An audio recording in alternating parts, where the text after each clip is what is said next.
경의와 영성이라는 주제의 세 번째 강의, 하늘을 그리워하는 마음이라는 주제로 강의하도록 하겠습니다. 한 1시간여 정도 강의하도록 하겠습니다.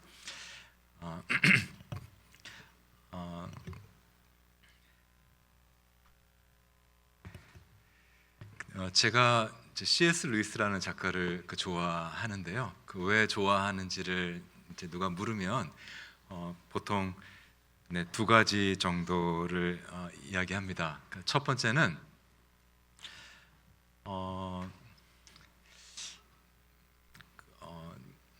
우리가 보통 자기계발서나 사실 설교도 그럴 때가 많은데 우리한테 뭔가 바뀌라고, 달라지라고 도전하고 그런 말들은 참 많은데 잘 되지 않잖아요, 그렇죠? 그렇게 해야 된다는 거, 행복하고 성공하려면 몇 가지 습관을 갖춰야 된다는데 그렇게 잘 되지 않죠. 근데 우리한테 정말 필요한 거는 우리 보고 달라지라고 하는 말도 필요하지만 그 말보다는 뭔가 세상을 달리 보는 눈을 주는 그런 작가들과 시인들과 설교자들이 필요하지 않나, 그런 생각을 듭니다. 그러니까 제가 볼 때 뭔가 사람은 전에 안 보이던 것이 보이면 자연스럽게 달라지는 것 같습니다. 달라져라 하지 않더라도 어느 날 늘 보이지 않던 그날 설교를 듣고 갔는데 전에는 보이지 않던 이웃의 그늘진 얼굴이 보일 수도 있고, 또 길가에 피어있는 꽃의 아름다움이 눈에 들어올 수 있거든요. 그러면 자연스럽게 사람은 달라지는 것이죠. 그러니까 우리한테는 달라지라는 말보다 우리의 눈을 열어주는 우리의 예배와 또 모든 기독교 메시지가 그렇게 돼야 되지 않을까 생각이 듭니다. 두 번째는 연결되는 것인데, 루이스는 제가 좋아하는 이유는 하늘을 그리워하는 마음을 일깨워주는 작가입니다. 사실 기독교인들 중에 하늘, 천국을 믿지 않는 사람은 없죠. 믿음, 소망, 사랑이라고 했을 때 사실 소망은 천국을 소망하는 것을 원래는 의미하는 것인데 소망을 다 가지고 있죠. 근데 사실은 천국이 있다는 것을 믿고 또 죽으면 천국 가게 된다는 것을 믿지만 사실은 엄밀한 의미에서 천국 가는 것을 소망하지는 않는 것 같습니다. 그러니까 우리가 하나님께 감사하는 것은 저만 그런가요? 지옥 가지 않아서 다행이다, 이 정도지. 천국을 소망하는 마음, 마치 소풍 가기 전날의 아이처럼 뭔가 설레고 그 천국을 소망 때문에 오늘 하루의 어려움을 견뎌 나가는 그런 소망은 잘 없는 것 같다는 생각도 합니다. 근데 루이스는 또 옛날에는 또 보면 우리가 한국 기독교가 다 아시겠지만 내세 신앙의 폐 아시잖아요, 그렇죠? 죽어서 천국 가는 것이 신앙의 전부인 그런 신앙의 폐해가 아주 많았고 지금도 많기 때문에 이 하나님 나라, 그렇죠? 특히 이 땅에 이루어지는 하나님 나라 운동을 이제 많이 강조하시고 특별히 개혁적인 신학자와 그것이 굉장히 필요합니다. 여전히 한국 사회에서는 그것이 더 필요하다고 생각이 되는데 또 너무 또 그쪽으로만 가면 제가 보기에 어떤 분들께 들으면 그 천국이 없다는 얘기 같기도 하고 그런 이 땅에 이루어지는 하나님 나라 이야기도 중요하지만 우리가 믿고 있는 저 영원한 하나님 나라, 저 우주적으로 이루어지는 초월과 영원한 하나님 나라가 기독교에서 결코 포기할 수 없는, 포기가 아니라 기독교의 중심 자리를 차지하고 있는 우리의 소망이라고, 우리의 역으로 그런 하나님 나라를 소망하는 마음이 이 세상을 보다 좀 더 좋은 세상으로 만들어가는 그런 에너지와 영감과 힘이, 용기가 바로 거기서 나온다고 저는 생각을 합니다. 두 번째 강의의 제목은 하늘을 그리워하는 마음인데요. 기독교 신앙은요, 가장 중요한 것은 순종이긴 합니다. 듣고 순종하는 거죠. 쉐마, 영어에서도 listen이라는 말이 엄마 말 좀 들어, 그 말은 hear, 들리니까 듣는다는 게 아니라 듣고 그 말대로 한다, 순종이라는 뜻이 포함되어 있죠. 엄마 말 좀 들어, 그 말은 성경에서도 듣는다고 하는 말은 순종한다는 말이 내포된 개념입니다. 사실 성경에서 가장 중요한 것은 듣고 순종하는 것인데요. 근데 그것 다음으로 중요한 것은 또 한국 교회에 많이 부족한 것이 제가 보기에는 보고 즐기는 것도 중요합니다. 우리는 보고 즐기는 것은 그저 심미적인 것이고 좀 치부할 때가 많은데, 사실 성경에서도 믿음을 얘기할 때 예수님도 장님의 눈을, 앞을 보지 못하는 사람의 눈을 이렇게 뜨게 해주잖아요, 그렇죠? 사실 신앙이라고 하는 것은 전에 내가 순종하지 못했던 것을 순종하는 것도 신앙의 성장이지만, 신앙의 또 다른 차원은 내가 전에 보지 못했던 것을 보게 되는 거, 꽃의 아름다운 이웃의 눈물, 이런 것도 신앙에 굉장히 중요합니다. 그러니까 듣고 순종하는 그런 차원이 있고, 또 보고 누리는, 즐기는, 누리는 그런 신앙의 그런 차원도 우리 기독교 신앙에서 가지고 있는 많은 보화 중에 하나이고, 둘 다 중요한 것이죠. 두 번째 차원을 강조하는 한 시인데요, 박목월 선생님 아시죠, 그렇죠? 네, 박목월 선생님의 개안이라고 하는 시인데요, 제가 천천히 읽어드리겠습니다. 나이 60에 겨우 꽃을 꽃으로 볼 수 있는 눈이 열렸다. 60이 돼서야 겨우 신이 지으신 오묘한 그것을 그것으로 볼 수 있는 흐리지 않는 눈. 어설픈 나의 주관적인 감정으로 채색하지 않고 있는 그대로의 꽃, 불꽃을 불꽃으로 볼 수 있는 눈이 열렸다. 세상은 너무나 아름답고 충만하고 풍부하다. 신이 지으신 있는 그것을 그대로 볼 수 있는 지복한 눈, 신의 옆자리로 살며시 다가가 아름답습니다 감탄할 뿐, 신이 빚은 술잔에 축배의 술을 따를 뿐. 어떻습니까? 아멘이 나오시나요? 네, 참 좋은 시죠. 아름다운 시입니다. 시인은요, 나이 60에 겨우 꽃으로 볼 수 있는 눈이 열렸다고 노래하고 있죠. 그렇게 눈이 열려서 보니까 모든 꽃이요, 사실은 알고 보니까 불꽃이라는 거예요. 뭔가 있는 그들의 꽃은 불꽃이다. 모든 꽃은 실은 다 불붙어 있다는 것입니다. 그래서요, 정말 꽃으로 있는 그대로 보는 눈이 열린 사람은 꽃 앞에서 내 발걸음을 멈추게 되죠. 그 불에 놀라서 이제 그런 것인데, 꽃에 붙어 있는 그 불에 놀라서 그런 것이죠. 그렇게 놀란 사람이 여러분 출애굽기에 나옵니다. 출애굽기 3장을 보면 모세가 어느 광야에서 양떼를 치고 있는데 보니까 어떤 떨기에 불이 붙었는데 이상하게 떨기나무가 타서 없어지지 않고 있었죠. 그 놀라운 경이로운 광경을 보러 가까이 다가갔더니 모세가 모세야 모세야 하는 신이 자신을 부르시는 음성을 듣게 되고, 모세는 하나님에게서 네가 신을 벗어라. 너가 지금 있는 곳은 거룩한 홀리 그라운드, 거룩한 땅이니 너의 발에서 신을 벗으라 하는 그런 음성을 듣게 됩니다. 이 장면을 모티브로 해서 빅토리아 시대 시인인 엘리자베스 브라운이라는 시인이 쓴 시의 일부인데요, 하늘로 가득한 땅. 제가 옛날에 하던 블로그의 이름이었는데요, 하늘로 가득한 땅. 땅이 사실 하늘로 가득하다는 거죠. 떨기마다 신으로, 하나님으로 불붙어 있건만 오직 눈 밝은 이만이 그 앞에서 자기 신을 벗나니. 이해가 되시죠? 그렇죠? 네, 멋진 시입니다. 사실은 모세가 보았던 그 떨기나무뿐만 아니라 우리 영의 눈이 열리면, 믿음의 눈이 열리면 모든 나무들이 사실 그렇게 하나님의 임재로 불붙어 있다는 것입니다. 그 불붙어 있는 곳이니까 다 거룩한 땅이 되는 것이죠. 교회만 거룩한 곳이 아니라 우리가 고백하기로 모든 땅이 다 거룩한 땅, 하나님의 임재가 있는 거룩한 땅이죠. 그래서 눈 밝은 이들은 그것을 알아보고 자기 신을 이제 벗는다는 것이죠. 그런 어떤 영성이 있는 사람에게 하나님의 음성이 들려서 역사적인 소명을 깨닫게 되지 않겠습니까? 뭔가 모세야 지금 이 나라에서, 민족에서, 또 가정에서, 너의 공동체에서 너의 할 일을 알려주시는 그 역사적인 소명도 사실은 이런 영성이 있는 사람에게 들려오는 음성이 아닐까라는 생각이 듭니다. 시인은 노래하기를 이 세상 모든 떨기가 다 그렇게 불붙어 있다는 것인데요, 그렇게 볼 수 있으려면 눈이 열려야 되는데 시인은 박모울 선생님은 나이 60에 겨우 그 눈이 열렸다고 하죠. 세상을 있는 그대로 볼 줄 아는 눈이 열렸다.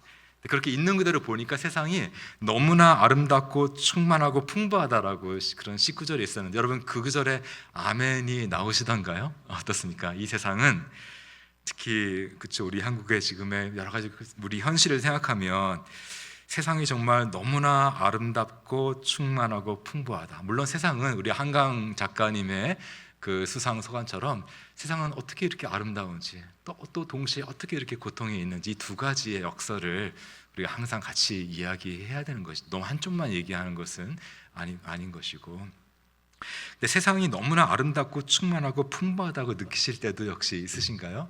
보면 많은 기독교인들이 이런 체험은 잘 없고 그냥 세상은 그냥 거지 같은 곳인데 우리 영혼이나 구원받아서 천국 가면 되는 그걸 감사한 것이지, 이런 거 생각 많은 분들이 그런 것 같아요. 그게 아니라 정말 신앙은 세상이 늘 그런 것은 아니지만 하나님이 창조하신 이 세상이 참 너무도 아름답고 충만하고 풍부하다라고 하는 그런 고백도 할 수 있는 것이 그것이 기독교 신앙이 아닌가 이렇게 생각합니다. 이 세상이 원더풀하고 또 미닝풀하다, 뭔가 충만하다, 그것을 알아보는 것이죠. 그런 것은 모르겠고 그냥 내 영혼만 어떻게 구원을 받으면 된다라고 생각하는 그런 신앙이 아니라, 기독교 신앙은 이 세상을 달리 보는 눈이 열리는, 경의의 눈으로 볼 줄 아는 그런 눈이 열리는 신앙이라고 할 수 있겠습니다. 시인 박모울 선생님은 이제 자기가 눈이 열려서 이제 신 옆으로 가서 축배의 수를 따를 뿐, 그렇게 고백하고 있죠. 눈이 열려서 보게 되는 세상은 일종의 축제 같은 것이다, 이제 이런 고백인데요. 축제가 벌어지고 있는 듯한 그런 광경이라는 것인데, 사실요 철학은 원래 그렇게 축제가 벌어지고 있는 광경을 보는 것이 원래 철학이었습니다. 고대 그리스어에서 축제 같은 어떤 그런 주로 종교 축제인데 그런 광경을 보고 오는 어떤 문화 행사, 어떤 관습을 일컫는 말이 세오리아라는 말이 있습니다. 세오리아라는 말이 이제 관조, 관상, 직관 여러 가지 말로 표현할 수 있는데, 세오리아라는 말은 원래 의미는 고대 그리스에서 남의 다른 도시나 마을에 가서 거기서 열리고 있는 어떤 축제를 보고 돌아오는 그런 어떤 관습을 일컫는 말이 원래 세오리아였습니다. 철학은 영어로 필라소피인데 아시겠지만 필로소피라고 하는 말은 필로 사랑한다는 말과 소피아 철학이라는 말이 합쳐진 것이지 않습니까? 철학을 지혜를 사랑한다는 것이죠. 근데 자기 자신을 일컬어서 지혜를 사랑하는 사람이라고 일컬는 최초의 사람들이 소크라테스, 플라톤, 아리스토텔, 최초의 철학자가 소크라테스라고 할 수가 있겠죠. 근데 그 전에도 소크라테스 못지않게 이런 띵커들, 사상가들이 당연히 있었습니다. 근데 그분들은요, 자기들은 지혜를 사랑한다기보다는 지혜를 소유한 사람이라고 생각하는 경향이 있었습니다. 소피스트도 이제 지혜라는 말과 연결이 되겠죠. 지혜를 아는 뭔가 갖춘 사람이라는 어떤 자의식이 있던 사람들이었던 반면에, 우리가 존경한 소크라테스를 왜 존경하냐면, 소크라테스는 내가 지혜를, 소피아를 내가 소유하고 있는 사람이 아니라 나는 다만 지혜를 사랑하고 추구하는 사람이라는 거예요. 지혜를 사랑한다 할 때 사랑이라고 하는 말은 나한테 없는 것을 사랑하는 거예요. 제가 지금 목이 마르면 이 물을 사랑하겠죠, 추구하겠죠. 그러니까 지혜를 사랑한다는 말은 나는 사실은 지혜가 없는 사람이라는 것을 겸손하게 고백하는, 여기서부터 인류의 진정한 철학 사상이 시작이 돼서 우리가 다 소크라테스를 존경을 하죠.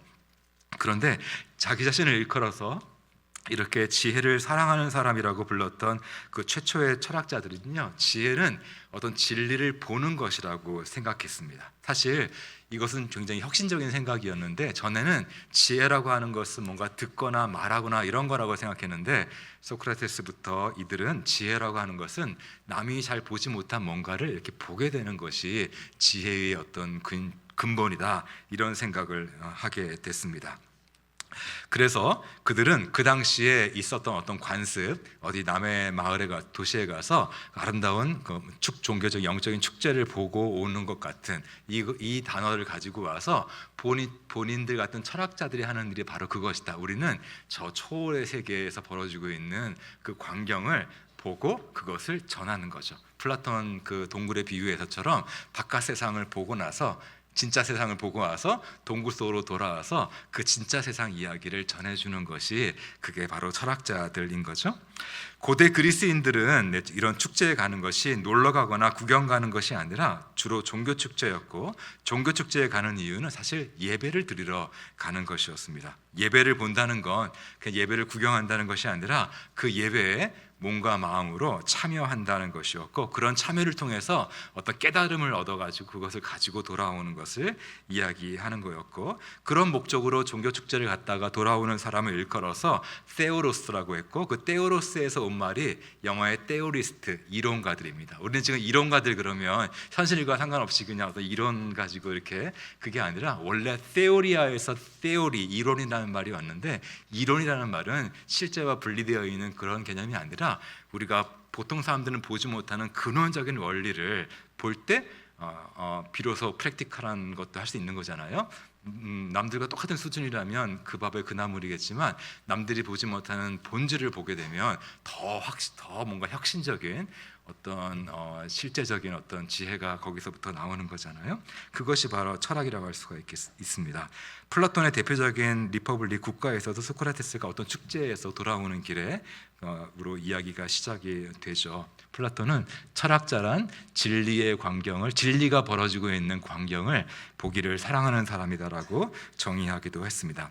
우리나라 영어에서도 어떻습니까? 우리가 뭔가를 진짜 깨달으면 뭐라 그러죠? I see 이렇게 얘기하잖아요. 그렇죠? I see, 뭔가 안 보이던 게 보이는 게 진짜 아는 겁니다. 어떤 개념을 알고 이게 아는 게 아니라 말로 설명하기는 어려운데 그냥 뭔가 이렇게 안 보이던 게 보여요. I see, 그러면 정말 알게 되는 것이죠.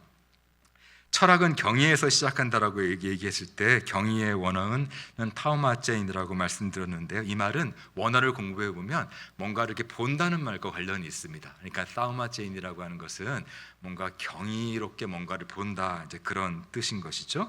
철학이란 다시 말하면 경의의 눈으로 세상을 볼 줄 알게 되는 것이라고 우리가 얘기할 수 있고, 저는 서두에 말씀드렸던 것처럼 이렇게 세상을 경의의 눈으로 바라볼 줄 아는 것이 철학의 정신과 예술의 혼과 시의 마음과 종교의 영성이 만나는 지점이고, 그것들 모두가 흘러나오는 지점이 아닐까. 이게 정말 회복이 돼야 될 것 같습니다. 이게 안 되면 다 안 되는 것 같아요. 철학도 그냥 말장난이고, 예술도 예술을 위한 예술, 시도, 종교도 진정한 종교성을 잃어버리는 것 같습니다. 이것이 회복이 돼야.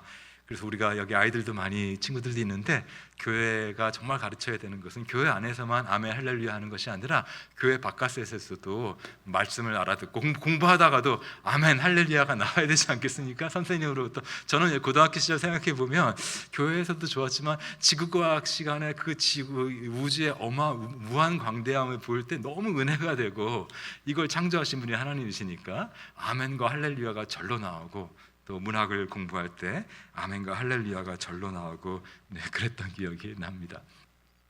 하이데거라는 유명한 철학자가 했던 유명한 말이죠. Why is there something rather than nothing? 왜 세상이, 그렇죠? 왜 아무것도 없지 않고 왜 다 존재하냐? 왜 세상이라는 것이 왜 존재하냐 하는 것이죠. 사실 철학자들은 이런 질문에 이제 천착하는 사람, 그러니까 뭔가가 있다는 것이 그냥 당연한 것이 아니고, 이 세상에 당연한 것은 없고, 그런 당연한 것 앞에 놀랄 줄 아는 사람들이 바로 진짜 철학자가 아닌가, 그렇게 생각이 됩니다. 그런 의미에서 아까 그 시인도 있는 그대로의 그 꽃 앞에서 정말 자기가 놀라게 되는 것이죠. 이 꽃의 불꽃 앞에서 놀라게 되는 시인의 그런 노래는 철학자의 그런 관조와 닮아 있다고 할 수가 있겠습니다.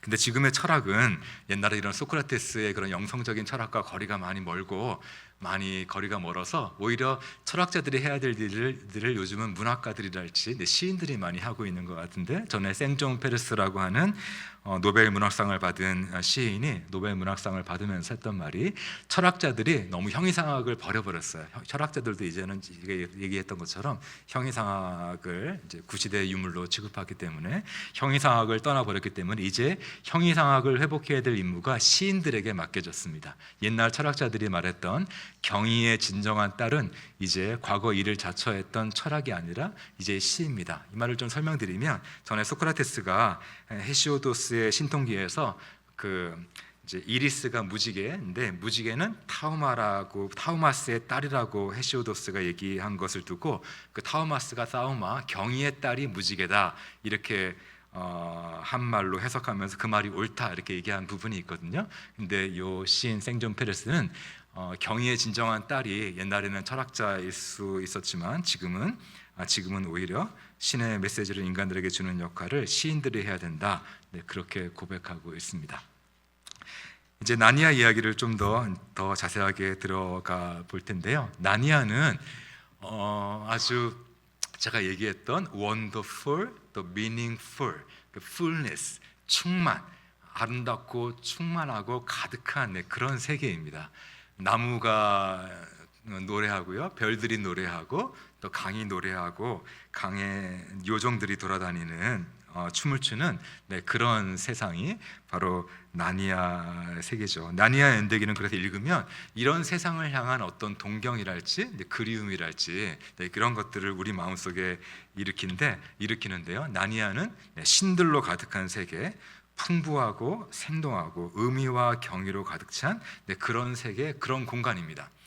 나니아 연대기 같은 책을 페어리테일이라고 하는데요. 페어리, 원래 요정이라고 이제 요즘은 뜻하죠. 근데 루이스의 친구이자 C.S. 루이스를 기독교인으로 회심시키는 데 도움을 준 톨킨, 반지의 제왕의 그 톨킨이 썼던 유명한 에세이가 있는데요. 페어리테일에 관하여라는 에세이가 있는데, 거기서 설명하기를, 페어리테일의 학자였으니까, 사실은 원래 페어리라고 하는 말은 어떤 요정을 가리키는 말이 원래는 아니었고, 요정 같은 존재가 있을 수 있는 어떤 공간을 가리키는 뜻이었다. 그 점을 이제 규명을 했습니다. 그러니까 페어리는 요정이 아니라 요정 같은 존재가 있을 수 있는 그런 우리 안에 경이감과 신비감을 일으켜주는 그런 뭔가 마법적이고 신화적인 공간을 뜻하는 단어였다는 것이죠. 페어리테일은 그런 공간에 대한 이야기를 사실은 의미합니다. 그래서 사실 나니아 연대기를 읽어보면요, 그 이야기에서는 그 나니아라고 하는 공간이 중요합니다. 그 이야기가 재미없다는 분들도 있고, 그 책이 재미없는 분들은, 어떤 스토리의 재미를 찾는 분들은 별로 그렇게 재미있는 책은 아닙니다. 근데 나니아를 정말 사랑하시는 분들은 나니아를 왜 좋아하냐면, 그 이야기가 뭐 재미있고 뭐 흥미진진하고 그렇다기보다는 그 나니아라는 그런 공간에 매료되는 거예요. 그러니까 쉽게 말하면 그 나라에, 그런 공간에 가고 싶다는 겁니다. 나도 그런 공간에 한번 있어보고 싶다. 나니아라는 공간이 내 영혼 속에 각인되는 그런 페어리테일이라고 할 수가 있습니다. 나니아는 우리 안에 어떤 그리움을 이제 일으키는데요. 모든 나무가 나무 신이 깃들어 있고, 모든 별이 신인 어떤 공간을 향한, 나무가 춤을 추고 별들이 노래하고 동물들이 말을 하는 그런 마법에 걸린 그런 세계이죠. C.S. 루이스는 물론 우리가 그런 고대의 나무신, 별신을 믿었던, 진짜로 믿었던 그런 세계로 돌아갈 수 있다고 생각한 건 당연히 아닙니다. 당연히 아니지만 본인이 이런 페어리테일 같은 장치를 선택한 이유는 이런 페어리테일이라는 장르를 통해서만 말할 수 있는 어떤 무엇이 있었기 때문이라고 얘기하고 있는데요. 그 점을 제가 설명을 드릴까 합니다. 영광의 무게라고 하는 유명한 에세이에서 루이스가 이런 말을 합니다. 왜 기독교인들이 C.S. 기독교 작가한테 뭘 페어리테일 같은 걸 쓰고 그러나 제가 설명을 드리려고 하는데, 톨킨도 기독교 작가로서 반지의 제왕 같은 걸 썼죠. 사실 우리는 아름다운 것을 보고 싶잖아요, 그렇죠? 아름다운 광경을 이렇게 보고, 제가 본다는 얘기도 했습니다만 보고 즐기고 싶죠. 하지만 더 깊게 들어가면요, 인간은 단지 어떤 아름다운 것을 이렇게 보고 싶어하는 것 정도가 아니라는 거예요. 인간의 영혼 가장 깊은 곳을 들여다보면, 물론 아름다운 것을 볼 수 있다는 것만 해도 충분한 축복이지만, 우리가 진정으로 내면에서 원하고 있는 것은요, 그건 말로 되게 표현하기 어려운 것인데, 인생의 가장 기쁜 진실은 말로 딱 부러지게 표현하기가 참 어렵죠. 아름다움을 이렇게 보는 것 그 이상의 것인데요. 우리는요, 우리가 보는 그 아름다움과 내가 하나가 되고 싶은 겁니다. 그리고 그 아름다움 속으로 내가 들어가고 싶은 것이고요. 그 아름다움을 내 속으로 받아들이고 싶은 것이고, 내가 그 아름다움 속에 온통 잠겨들고 싶은 것이고, 그리고 급기야 마침내 내가 그 아름다움의 내 일부가 되고 싶은 거라는 거예요. 인간은 진짜 그냥 아름다움을 밖에서 이렇게 관찰하고 보고 즐기는 게 아니라 내가 그 아름다움의 일부가 되고 싶은 것이 인간 안에 있는 영혼의 영적인 갈망이라는 거예요. 그래서 이것이 바로 인간들이 하늘과 땅, 강, 바다, 호수를 온통 무슨 신들, 여신들, 님프니, 꼬마 요정이니 이런 것들을 이렇게 상상해내서 이렇게 채워넣은 이유가 바로 거기에 있다는 거예요. 그 이유가 뭐냐면 인간들은요, 자기 안에 있는 이런 깊은 영적인 갈망을 밖으로 이렇게 투사해서 자연이라는 이미지를 통해 나타나고 있는 어떤 아름다움, 어떤 힘, grace, 은총 이런 것들을 자기 자신이 몸소 가지고 있는 그런 존재들을 상상해낸다는 거예요. 예를 들면 왜 꽃의 요정을 상상하겠습니까? 우리는 꽃을 봤을 때 꽃이 이쁘다 사진 찍고 이러지만요, 진짜 마음 깊은 곳에서는 내가 꽃 같은 존재가 되고 싶은 거예요. 근데 내가 꽃이 아니잖아요. 네, 꽃이 아닌데, 근데 꽃을 통해 나타나는 그 아름다움을 몸소 지니고 있는 존재가 뭔가요? 네, 꽃의 요정인 겁니다. 꽃의 요정을 상상을 하는 것이죠. 그리고 우리는 때로는 강의 위엄을 가진 그런 존재가 나도 있고 싶은 마음이 있어요. 네. 근데 그 강의 그런 위엄을 갖춘 존재가 포세이돈 같은 존재이잖아요. 그리고 여러분 그런 생각 안 합니까? 어쩔 때는 이렇게 소나무 같은 거 이렇게 산책하면서 이렇게 보다 보면 참 나는 내 자신이 너무 초라하고 추레하고 참 볼품없는데 어떻게 나는 이렇게 소나무처럼 이렇게 당당하고 의연하고 청정할 수 없을까? 그런 생각 안 해보십니까? 그러니까 이런 소나무, 그 나무의 그런 의연함과 청정함을 자기 몸소 가지고 있는 그런 나무신, 요정 이런 것들을 인간이 생각해내는 것이죠. 강의 신은 강의 위엄을, 숲의 ним프는 숲의 신비를, 꽃의 요정은 꽃의 아름다움을 몸소 자기 몸에 지니고 있는 그런 존재들이죠. 다시 말해 하나님의 영광이 자연이라는 이미지를 통해서 이렇게 다양하게 나타나고 있는데, 강으로 꽃으로 태양으로, 인간들은 그것을 보면서 그런 존재를 몸소 가지고 있는 것들을 상상해낸 것인데, 그 이유는 인간 영혼 가장 깊은 곳에는 내가 그런 존재가 되고 싶은 마음이 있다는 것이에요. 내가 창조자의 영광, 하나님의 그 아름다움과 그레이스는 꼭 요즘 얘기하는 그 은혜의 뜻 정도 뜻이 아니라 더 넓은 뜻입니다. 어떤 그 그레이스, 우아함과 그 파워, 그 힘에 내가 몸소 참여하는 그런 존재가 되고 싶은데, 그런 존재가 못 되기에 그런 것들을 상상해내는 것이죠. 근데 그래서 이것이 바로 신화 작가들이 인간들에게 그렇게 사랑스러운 거짓말을 하는 이유다. 물론 거짓말이죠. 나무신, 요정 이런 건 있는 것은 아니지만 그런 것들을 인간들이 상상해내는 그 영적인 이유를 이해를 하고 있어야 되는 거예요. 그럴 때 우리가 더 하나님에 대해서 많은 것, 하나님의 형상들이 지음받은 인간이 하는 일은 잘 이해할 때 하나님을 더 잘 이해할 수 있는 것이죠. 그래서 자연이 그래서 사랑스러운 거짓말이라고 할 수 있는 페어리테일은 문학사에서 보면 그래서 신화와 되게 밀접한 관련이 있는 그런 장르입니다. 신화 같은 동화가 페어리테일 같은 것이죠.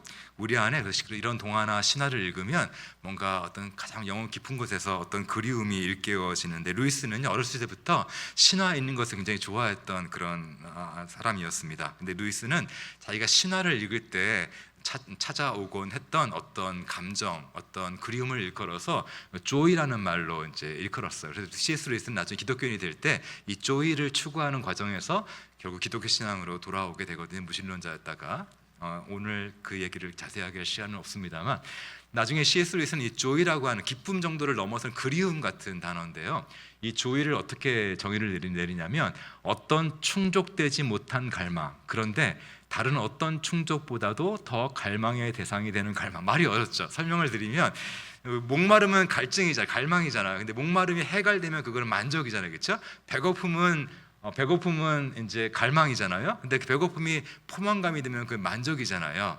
근데 우리가 가지고 있는 인간이 가지고 있는 그런 어떤 갈증이나 어떤 갈망은 중에서 되게 독특한 것이 하나 있는데 영적인 거죠. 뭐냐면 이 영적인 갈망은요.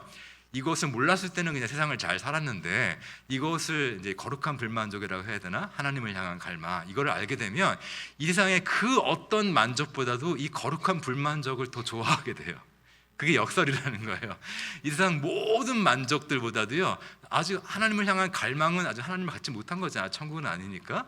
근데 그런 디자이어가 이 세상에 있는 모든 satisfaction, 만족보다도 더 뭔가 우리 영혼을 매료시킨다는 거예요. 그 희한한 어떤 종류의 그런 디자이어가 있는데, 그게 이제 우리 안에 있는 인간 안에는 영적인 갈망이죠. 하나님 형상들을 지금 받았기 때문에 있는 이런 것을 이제 루이스가 느꼈다는, 이 세상 모든 것으로도. 사실 어거스틴도요, 그의 설교에서 한번 되게 재미난 생각 실험을 한 적이 있는데 제가 한번 여러분들은 해보겠습니다. 만약 하나님이 나타나서 여러분들한테 이런 제안을 한다고 해보세요. 내가 너희의 소원을 다 들어주겠다.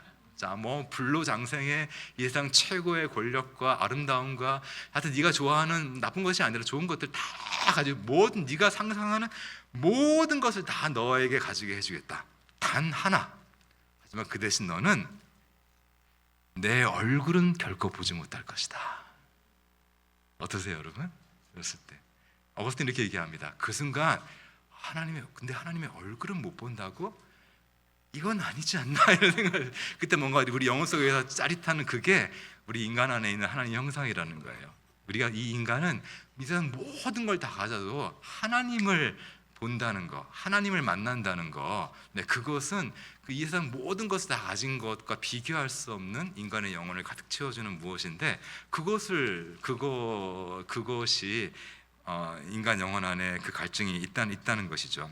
그럼 루이스가 얘기하는 쪽, 또 여러분들 많이 아시는 파스칼이 했다는 말 있잖아요. 인간 안에는 저 영원한 무한한 스페이스가 저 하늘에 있는 것이 아니라 사실은 그 파스칼 당시가 저 무한한 스페이스가 저 우주에 있다는 걸 발견해 가던 당시였다고 보여지는데, 사실은 그 무한한 스페이스는 인간 안에 있다.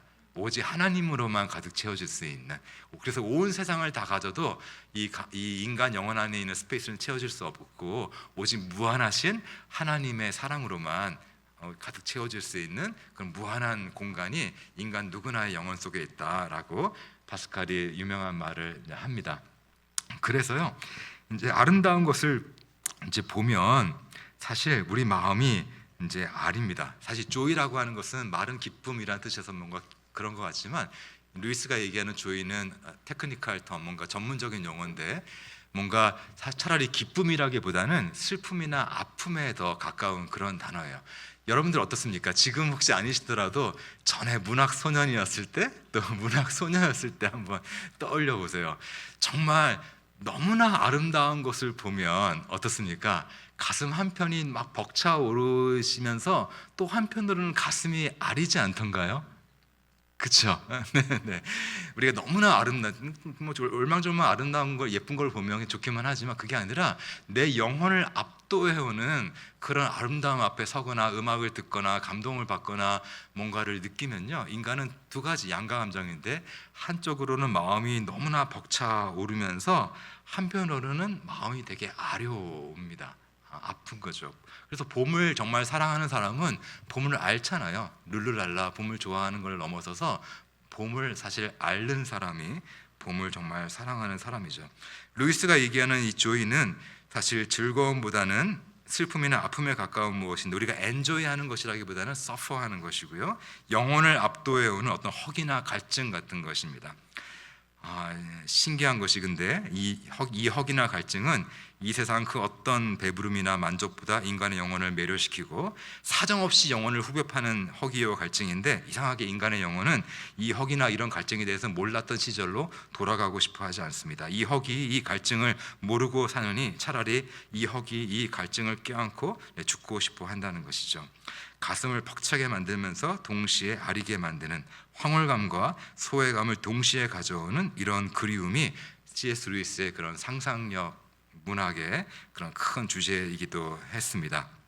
루이스는 사실 이런 조이가 왜 있는지 인간에게 이런 그리움이, 동경이, 이거를 추적해 나가는 과정에서 하나님을 다시 만나게 되고, 그런 과정을 잘 설명한 순례자의 귀향이라고 하는, 좀 어렵기는 합니다만 그런 책을 쓰기도 했어요. 그러니까 루이스는 하늘, 우리가 하늘을 우러러 한 점 부러먹기를 할 때 그런 하늘을 추구하는 과정 속에서 하늘의 님이신 하나님을 만나게 됐다라고 할 수가 있는 것이죠.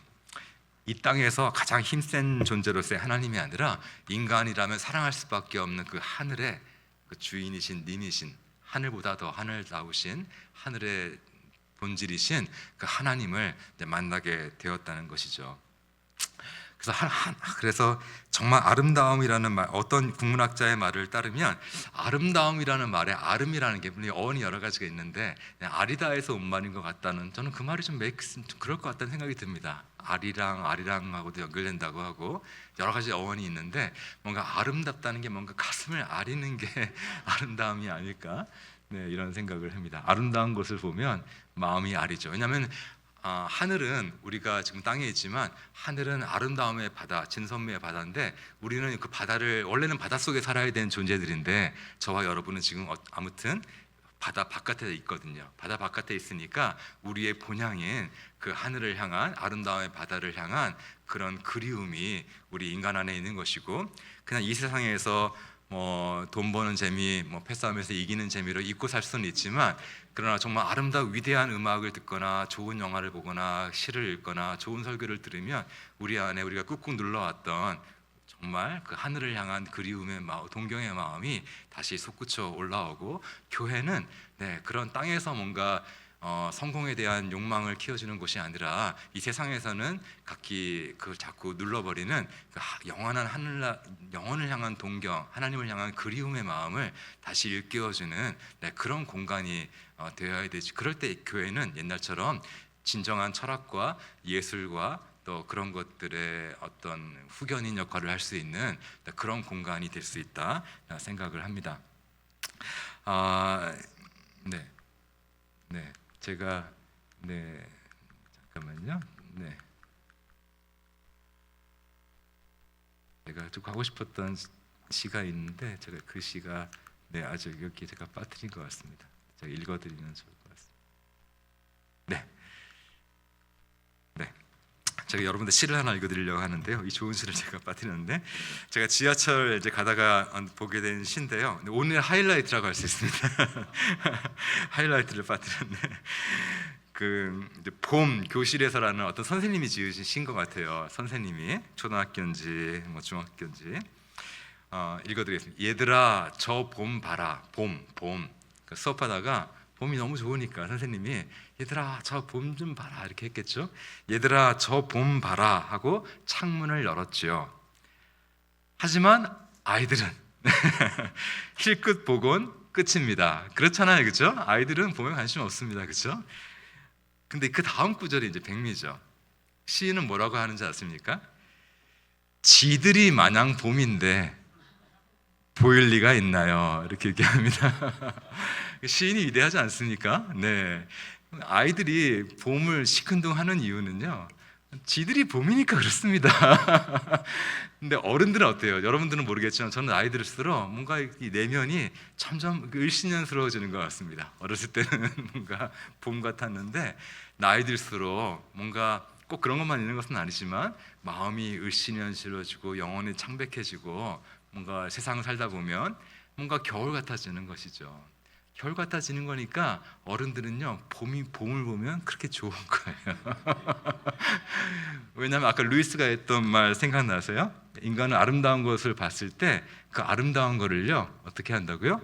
자기가 받아들이고 싶은 거예요. 그러니까 사실은요, 우리가 봄에 여러분들 봄 구경 나간 나들이 가시는 것이 그냥 봄 구경하러 가시는 것이 아니라 여러분의 마음 가장 깊은 곳에는 어떤 갈망이 있는 거냐면, 나는 봄을 마시고 싶은 거예요. 그리고 봄으로 샤워를 하고 싶은 거예요. 봄을 벌컥벌컥 마시고 싶고요, 봄으로 샤워하고 싶고요, 봄으로 물들고 싶고, 봄의 일부가 되고 싶은 거예요, 나도. 근데 봄으로 물들고 싶은데 그게 그렇지 않으니까 네, 울긋불긋한 옷이라도 입고, 네, 그래서 봄나들이를 가는 겁니다. 그리고 봄나들이 울긋불긋한 옷을 입는 게 영적인 이유가 있어요. 인간이 하는 모든 것에는 다 영적인 차원이 있습니다. 그렇게 울긋불긋한 옷을 입고 나가고 나이 드실수록 꽃사진을 많이 찍으시는 것도 다 이유가 있습니다. 그러니까 인간은 그렇게 봄으로 샤워하고 싶고 내가 봄의 일부가 되고 싶은 거예요. 그런 영적인 욕망이 인간에게 있다는 것이죠. 그래서 그것을 향한 욕망이 인간 안에 있다는 것입니다. 나니아 은대기 얘기로 돌아보면요, 나니아가 근데 원래는 이렇게 아슬란이 창조한 아름다운 세상이었지만 그 나라가 한때 겨울 왕국이 돼요. 겨울 왕국 아시죠? 그런 거 상상하시면 됩니다. 마녀가 그거를 이제 마녀가 일종의 이제 그 아슬란이 진짜 왕인데 마녀가 이제 일종의 내란을 일으켜서 왕의 자리를 참칭하고 그 나니아를 이렇게 점령했던 시절이 있습니다. 그래서 그 나라가 나니아가 이제 사시사철 겨울이 지속되는 그런 겨울 왕국이 됩니다. 근데 그런 시절에 이제 루시라고 하는 아이가 옷장을 통해서 나니아에 들어가서 일종의 거기서 이제 아슬란 편이 돼가지고 이제 싸움을 같이 하는 것이죠. 근데 이제 그러다가 이제 그 나라에서 숨어 살고 있는 비버라고 하는 그 비버를 만나서 식사하다가 비버가 그 루시라고 하는 아이한테 근데 있잖아 얘들아, 아슬란이 다시 온다는 소식이 있어 이렇게 속삭였던 거예요. 근데 그때 루시와 그의 형제들은 아슬란이 누군지도 몰랐는데 왠지 그 말을 들을 때 자기 영혼 깊은 곳에서 뭔가 소망의 샘솟아나는 뭔가를 느꼈다는 거예요.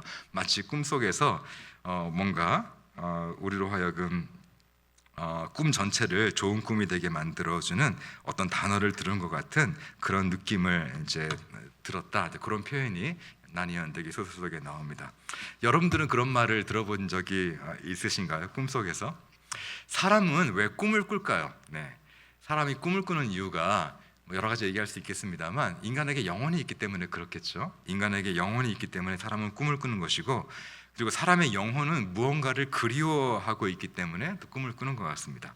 그리워하는 사람은 꿈을 꾸게 되죠. 사실 C.S. 루이스가 설명하기로 인류의 그 많은 종교나 예술이라고 하는 것은 말하자면 인류가 꾸었던 꿈이라고 할 수 있다는 거예요. 칼 융이라고 하는 유명한 그 심리학자가 인간 집단 무의식 이런 얘기 하잖아요. 그러니까 인간이 집단적으로 인간이 무의식으로 뭔가를 꾸었던 일종의 꿈이 어떤 종교랄지 그런 신화 같은 것들이라는 거죠. 근데 왜 그런 꿈을 꾸게 되냐? 인간이라면 뭔가를 그리워하고 동경하고 갈망하는 것이 있기 때문에 그런 것이죠. 그래서 루이스는 신화를 갖다가, 물론 신화를 사실은 아니지만 good dream, 좋은 꿈이라고 그렇게 읽었습니다. good dream. 이게 뭐냐면 우리가 살다 보면 대부분의 꿈은 소위 말하는 개꿈이죠, 그렇죠? 별 의미 없는 꿈이지만 그러나 일생 살다 보면 되게 의미 있는 꿈을 몇 번은 꾸는 것 같습니다. 네, 성경을 보면 하나님의 계시가 꿈을 통해 많이 이루어지죠. 요셉도 그렇고 야곱도 그렇고 되게 꿈을 통해 하나님께서 많이 말씀하시잖아요, 그렇죠? 성경만 봐도 그렇고. 근데 인류가 일종의 꾸었던 꿈 중에 되게 의미심장한 꿈이 있다는 거예요. 근데 그게 뭐냐면 어떤 신적인 존재가 모종의 죽음을 겪어요. 근데 또 그 존재가 모종의 부활 비슷한 것을 하게 되는데, 그러면 그 마을에, 그 공동체의, 그 민족의, 그 나라에 어떤 하늘의 축복이 쏟아져 내려오는 이런 패턴을 가진 그런 신화들이 세계 도처에 있습니다. 기독교인들은요, 팩트는 부정하면 안 됩니다. 팩트에 대한 해설에 있어서는 우리가 서로 생각을 세상 사람과 다르게 할 수 있지만, 그러나 예수 그리스도가 오시기 이전에 세계 도처에 이런 패턴을 가진 이야기가 있었다는 것은 그거는 부정할 수 없는 팩트예요. 근데 그 팩트가 왜 있는지에 대한 해석이 중요한 것이죠. 근데 C.S. 루이스에 따르면 이런 신화 이야기가 있는 것이 당연한 거예요. 없으면 오히려 이상한 거예요. 인류가 예수님이 오시기 전에 이런 의미심장한 꿈을 꾸었던 거야. 근데 그 꿈들은요, 어디까지나 꿈이에요. 사실이 아닙니다. 이집트나 뭐 메소포타미아 지역에 있었던 그런 뭐 죽음과 부활 비슷한 똑같은 비슷한 그런 이야기들은 그것을 믿는 사람들도 신화라 그러지 실제 역사 속에 일어났던 일이라고 얘기하지 않아요. 기독교처럼. 근데 기독교는 뭡니까? 그런 인류가 막연하게 어떤 영혼이 있기 때문에 막연하게 생각했던 그런 꿈 같은 이야기가, 그러니까 기독교는 이런 거예요. 꿈 같은 일이 정말 벌어졌다는 것입니다. 기독교는 복음은 철학이 아니고요, 철학에 가까운 얘기가 아니라 차라리 동화 같은 이야기고 신화 같은 이야기예요. 신화 같은 이야기지 신화라는 얘기가 아니고 신화 같은 이야기, 동화 같은 이야기인데 그 이야기가 진짜 역사 속에서 본디오빌러 치아 때 지금 2000년 전 이 땅에 이루어졌다고 믿는 것이 그게 바로 기독교입니다. 네. 잠자는 숲속의 공주에게 남자가 와서 키스하니까 깨어나잖아요. 하나님이 이 세상에 왕자님이 오셔가지고 인간이라고 하는 잠자고 있던 죄 가운데 잠자고 있던 공주들에게 키스를 하셔서 인간이 일어난 거예요. 이런 동화나 신화 속에 담겨있는 위대한 진실이 실제 꿈 정도가 아니라 역사 속에서 실제 일어났다고 믿는 것이 바로 기독교입니다. 그래서 기독교는요, 이야기 중에 이야기예요. 이 세상의 모든 감동적인 이야기는요 다 복음 이야기를 닮았기 때문에 감동적인 거예요. 잘 생각해 보세요. 주인공이 있는데 출생부터가 심상치 않아요. 그리고 뭔가 역경이 반드시 있어요. 자기의 사명을 깨달아요. 십자가를 거치고 부활을 하잖아요. 이 모든 이 세상에 우리를 인간을 감동시키는 모든 이야기는요 다 복음을 닮았기 때문에 인간을 감동시키는 거. 그럴 수밖에 없는 것이 복음이 이야기의 원형입니다. 네, 인간을 구원하는 이야기의 원형이기 때문에 그런 거예요. 따지고 보면 널리 인간 세계를 이롭게 하기 위하여 신이 인간 세계에 내려왔다는 홍익인간의 신화도 복음 이야기가 어느 정도 닮아 있죠. 그럴 수밖에 없는 이유가 있다는 것입니다.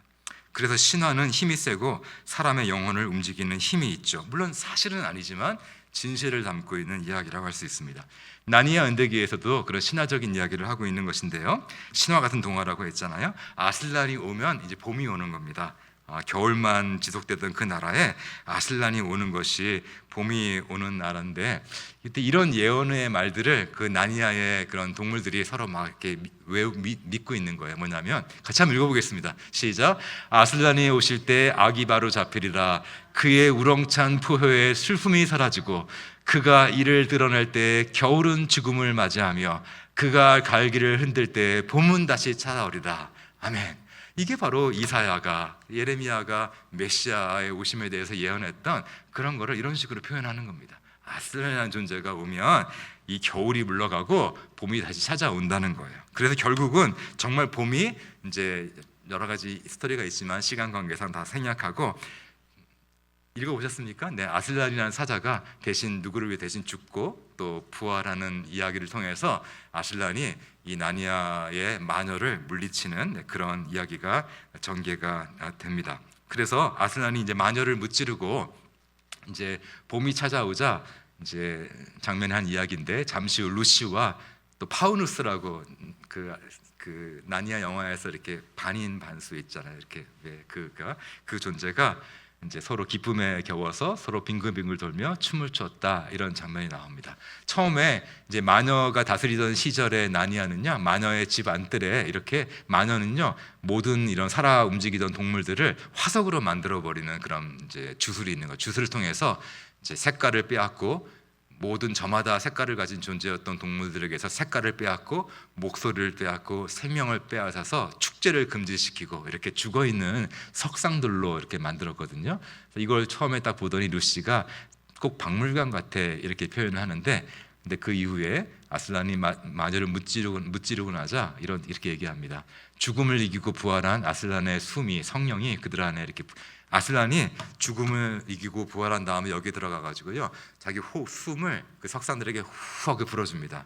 성경에 그런 표현 있잖아요, 그렇죠? 부활하신 예수님께서 자기 숨을 제자들에게 불어넣어 주시는 것처럼 그렇게 숨을 불어넣어 주니까 모든 이런 석상이 됐던 존재들이 다시 되살아나는 것이죠. 그러자 사방에서 석상들이 되살아나고 있었다. 안뜰은 이제 더 이상 박물관 분위기가 아니었다. 그곳은 마치 활기찬 동물원 같았다. 네, 박물관 같았던 존재 세상이 동물원 같은 존재가 되는 것이 루이스가 그렸던 그런 구원의 세상이었습니다. 아슬란의 이런 성령을 받아서 살아나게 된 존재들은요, 아슬란을 막 쫓아다니면서 빙글빙글 에워싸고 막 춤을 추는데요, 제가 한번 읽어드리면, 죽은 듯이 새하얗던 안뜰은 온통 눈부신 빛깔로 가득했다. 죽음 같은 정적은 사라지고 행복에 겨운 동물들의 울음소리, 요란하게 발 구르는 소리, 고함 소리, 만세 소리, 노랫소리와 웃음소리로 온 뜰이 떠나갈 듯했다. 네, 구원받은 나니아의 세계를 루이스가 그렇게 묘사하고 있습니다. 이렇게 춤이라고 하는 모티브가 계속 등장하는데요, 이유가 있습니다. 사실은 루이스는요, 본인 자신은 춤을 잘 못 추는 성격이었다고는 하는데, 하나님은, 루이스가 순전한 기독교라는 책에서 하나님을 설명할 때 하나님은 일종의 비유하자면 춤 같은 존재다, 그렇게 묘사합니다. 여러분은 처음 들어보셨는지 모르겠는데, 사실 고대 교회에서 하나님의 삼위일체를 설명할 때 페리코시크레시스라 그래서 하나님의 삼위일체는 서로가 서로 안에가 함께 어우러진다는 얘기는 하나님에서 동시에 여럿이고 여럿이면 동시에 하나인 거잖아요. 그런 것처럼 춤추는 사람들의 모습이 그런 것처럼 하나님의 삼위일체라고, 하나님 삼위일체로서의 하나님은 일종의 그런 춤과 같은 존재다. 기독교가 믿는 신은 전에 어떤 철학이나 이런 데서 얘기하는 어떤 일자, 어떤 고정된 존재가, 고정 관념 같은 존재가 아니라 살아 역동하는 그런 존재, 일종의 드라마, 일종의 생명, 일종의 춤, 네, 그런 존재가 바로 기독교가 믿는 하나님이다. 네, 그렇게 C.S. 루이스가, 루이스뿐만이 아니라 기독교 교부들이 이제 설명을 했는데요, 기독교가 믿는 하나님은 그런 하나님입니다. 왜냐하면 우리가 믿는 하나님은 성부와 성자와 성령이라고 하는 그런 관계로 이루어진, 관계를 본질로 하는 그런 사랑의 춤과 같은 그런 존재이시라는 거예요. 조금 부연 설명을 해드리면, 이 세상이 왜 존재할까에 대해서 옛날에 많은 철학과 신학들은 나름의 대답들을 내놓았는데, 크게 보면 이런 것 같습니다. 뭔가 조물주든지 뭐 일자든지 물질이든지 뭔가가 있었는데, 그 존재가 뭔가 첫 번째는 뭔가 외로워서 뭔가를 말상대를 하고, 말상대가 아니면 괴롭힐 상대라도 필요해서 뭔가를 만들어냈다는 식의 그 신화들이 있고 철학이 있을 수 있고, 또 하나는 뭔가 신이든 뭐든 원래부터 있던 그 존재가 뭔가 자기를 섬겨줄 종이 필요한 거죠. 자기를 위해서 성전도 지어주고 제사도 드려주고 향도 피워주고 음식도 갖다주고 노래도 불러주고 하는 이제 그런 어떤 존재가 필요했기 때문에 이 세상을 만들었다는 식의 그런 신화와 철학이 있을 수 있는데, 기독교의 삼위일체가 이야기하는 것은 그 본질은 뭐냐, 교리는 되게 복잡한 교리이지만 그 교리를 통해서 정말 하고 싶은 이야기는 뭐냐면 그런 것이 아니라는 거예요. 태초에 그것이 일자든 물질이든 조물주든 간에 절대자든 태초에 어떤 고독이 있었던 것이 아닙니다. 태초에 어떤 고독이 있었던 것이, 고독한 존재가 있었던 것이 아니라, 하나님밖에 없었으면 하나님 고독했겠죠. 그게 아니라 기독교가 말하는 신은 태초부터, 이미 영원 전부터 우리가 성부, 성자, 성령이라고 부르는 그런 사랑의 관계를 본질로 하는 그런 사랑의 공동체가 영원 전부터 있었다는 거예요. 그러니까 하나님은 태초에 고독이 있었던 것이 아니고요, 태초에 관계가 있었다는 것이 기독교의 세계관이에요. 태초에 고독이 있었는데 그냥 고독과 고독한 존재가 어떻게 보면 다른 타자가 생겨서 그 타자와 내가 관계를 맺기 시작해서 관계는 2차적으로 생긴 거다, 이게 아니라 근원적인 것이 관계입니다. 태초에 근원적으로 관계가 있었고요, 이 세상은 원자로 이루어지지 않고 관계로 이루어져 있고, 하나님이 삼위일체이신 분이신 것처럼 관계로 이루어졌고, 그리고 이 관계의 충만이 흘러 넘쳐서 하나님 이 세상을 창조하신 거예요. 성부와 성자 사이에 나누었던 그 사랑이, 하나님은 이미 충만한 가득하신 분이셨어요. 외롭지 않으셨고 나한테 뭐가 부족하지 않으셨어요. 하지만 하나님은요, 우리가 나누고 있는 이 사랑의 관계를 더 이 춤판을 키우기 위해서, Shall We Dance라는 영화가 있었죠. 같이 춤추지 않을래? 너도 이 관계 안에 들어와서 이 춤판을 더 키우기 싶어. 하나님은요 뭔가 고독해서 이 세상을 지으신 것이 아니라, 이 세상이 필요해서 이 세상을 지으신 것이 아니라 하나님의 그 기쁨이 흘러 넘쳐서 이 세상을 지으신 거예요. 그러니까 하나님이 우리한테 뭘 받아내시려고 이 세상을 창조하신 것이 아니라, 하나님은 이미 충만하셔서 그 충만이 흘러 넘쳐서 이 세상을 만들었다고 하는 것이 기독교 교리가 함의하고 있는 어떤 형이상학적인 세계관이라고 할 수 있어요. 그러니까 하나님은 태초에 춤이 있었던 거예요. 태초에 춤이 있었고 결국은 다시 그 춤이 회복될 거라고 믿는 것이 기독교의 세계관이죠.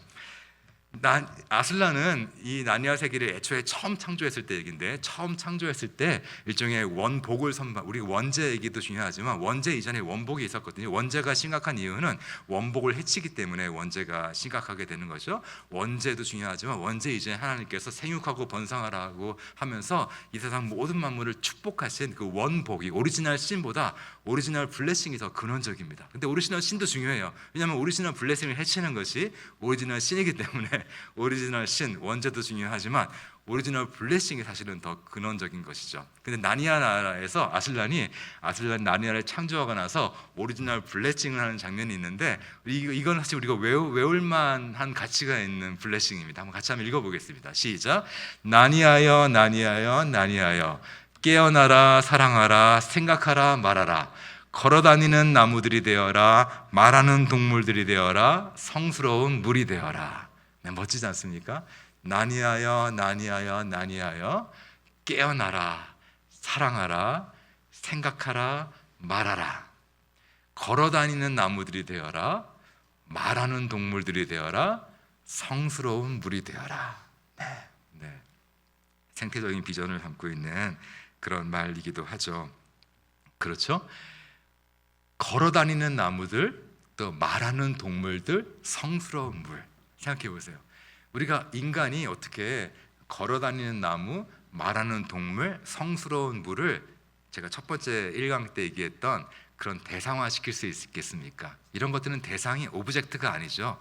인간과 더불어 하나님이 창조하신 이 코스모스, 질서와 아름다움의 세상을 같이 만들어갈 그럴 상대, 인간의 지식과 지배의 대상이 아니라 함께 코스모스라고 하는, 하나님의 춤에 흘러넘쳐서 창조된 코스모스라고 하는 춤을 함께 만들어갈 춤 상대가 우리의 이웃이고 이 세상 모든 만물이라고 할 수 있습니다. 이 세상 모든 만물을 그렇게 대상으로 여기지 않고 또 별을 보고 경외의 눈으로 바라보면서 별을 원더하고, 그렇게 이 세상 모든 만물을 하나님께 같이 창조된 상대로 여기는 것이 우리 기독교인들이 이 세상을 살아가는 데 가져야 될 영적인 태도와 우리 눈이 되지 않을까, 그런 생각을 합니다.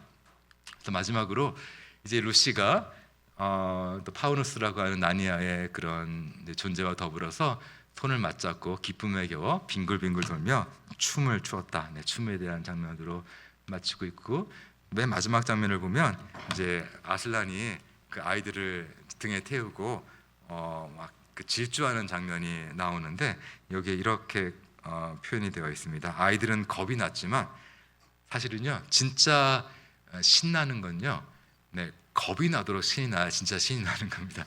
그 종교 루돌프 오토라고 하는 이제 종교학자가 성스러움의 의미라는 책에서 종교 경험, 영적 경험, 영적 그 이제 종교의 핵심을 뭐냐면, 우리가 진짜 성스러움과 앞에 서면 양가 감정을 느끼는데 tremendum et fascinance라 그래가지고 인간이 떨립니다. 떨린데 동시에 신이 나는 거예요. 여러분 그런 감정 느껴보셨습니까? 성경에 보면 부활하신 예수님을 이제 만난 여자들이 떨며 즐거워하거든요. 조그마한 기쁨은 우리를 그냥 방방 뜨게 만들지만, 진짜 우리 영혼이 감당할 수 없는 기쁨을 우리가 맛보면 우리가 떨게 됩니다. 인간의 영혼이 떨게 돼요. 무서울 정도로 기쁜 거죠. 그러니까 뭔가 겁나도록 신나는, 우리 영혼이 감당하기 없을 정도로 그렇게 우리를 매료시키면서 우리를 겁나게 만드는, 그것이 영적인 경험이고 감정인데, 그 아이들이 이 질주하고 있는 아슬란의 갈기를 붙들고 겁도 났지만 뭐라고 얘기하냐면, 이 질주는 그들이 나니아에서 경험한 가장 멋진 일이었다. 이런 구절이 있거든요. 사실 우리 기독교인들은 이 세상 사람들이 알지 못하는 그런 경이 감정, 겁나도록 신나고 겁나면서도 신나고 신나면서도 겁나고 겁나도록 신나는 이런 경의 감정을 가지고 우리 예배 가운데 가끔 느끼는, 그렇죠? 하나님을 찬양하고 그럴 때 우리 가끔 느끼잖아요. 떨며 우리 영혼을 하는 그런 경의를 가지고 이 세상을 살아가시는 저와 여러분이 되기를 주님의 이름으로 축원합니다.